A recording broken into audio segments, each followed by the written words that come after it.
बिस्मिल्लाहिर्रहमानिर्रहीम। अच्छा बेटे देखें, अभी क्वेश्चन नंबर आपका 8 है।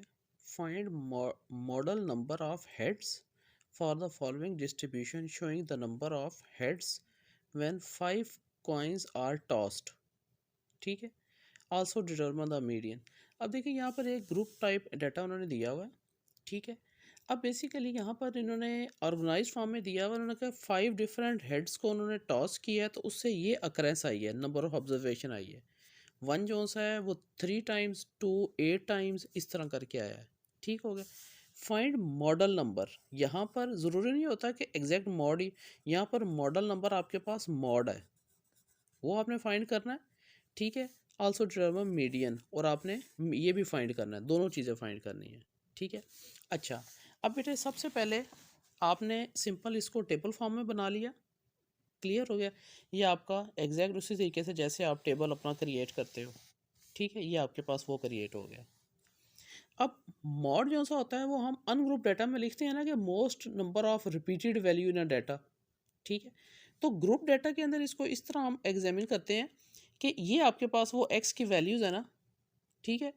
अब हम यहाँ पर ये देखते हैं, यहाँ पर तो हर नंबर एक एक दफ़ा है। अब हम देखेंगे कि कौन सा नंबर सबसे ज़्यादा दफ़ा अकर हो रहा है, उसकी अकरेंस सबसे ज़्यादा कौन सी आ रही है। तो वो जिसकी फ्रिक्वेंसी मैक्सिमम होती है ना, उसके अगेंस्ट जो आपके पास एक्स होता है दैट इज़ कॉल्ड मॉड। मैं दोबारा रिपीट कर रहा हूँ। फ्रिक्वेंसी के अंदर जो सबसे ज़्यादा फ्रिक्वेंसी बेटे जिस वैल्यू की होती है ना, उसके अगेंस्ट जो नंबर ऑफ वैल्यू एक्स की होती है ना, वो मॉड होता है। ठीक है। तो यहाँ पर आपके पास मॉड क्या आ गया, 2।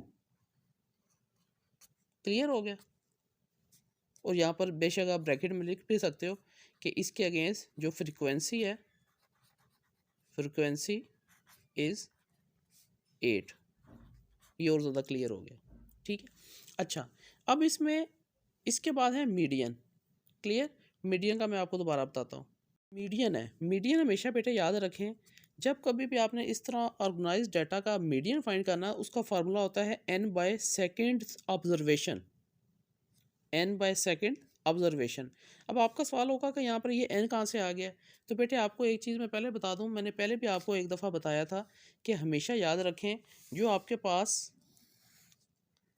अनग्रुप डाटा में n होता है ना, वो ग्रुप डाटा के किसके बराबर होता है, समेशन f के।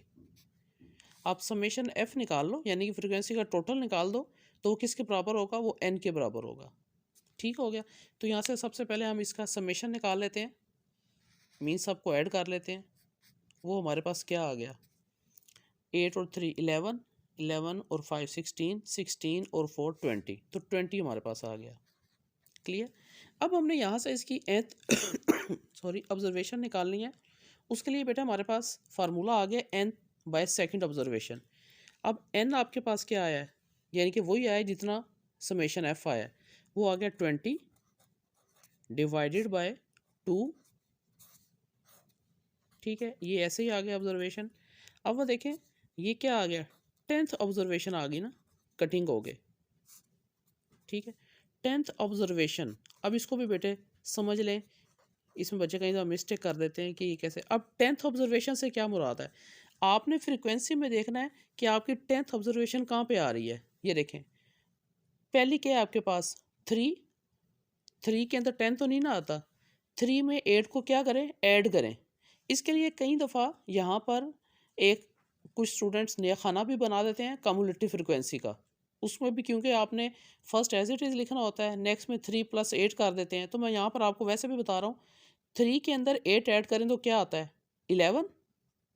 ठीक है। इसका मतलब है 11 के अंदर तो 10 लाई करता है ना, तो इसका मतलब है ये वाला जो स्लैब है ना, ये आपका क्या है, मीडियन है। और इसके अगेंस्ट भी आपने क्या देख लेना है कि आपकी एक्स की वैल्यू क्या आ रही है, वो 2 आ रही है ना।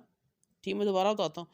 3 के अंदर 10 नहीं आ रहा था, 3 में आपने 8 ऐड किया तो वो 11 बन गया। 11 में 10 लाई करता है, तो आपने उसके अगेंस्ट देखनी है नंबर एक्स क्या है। तो यहाँ पर भी आपकी वैल्यू क्या आ जाएगी, 2। तो ये आपका मीडियन हो गया। इसका मॉड भी 2 है, इसका मीडियन भी 2 है। क्लियर।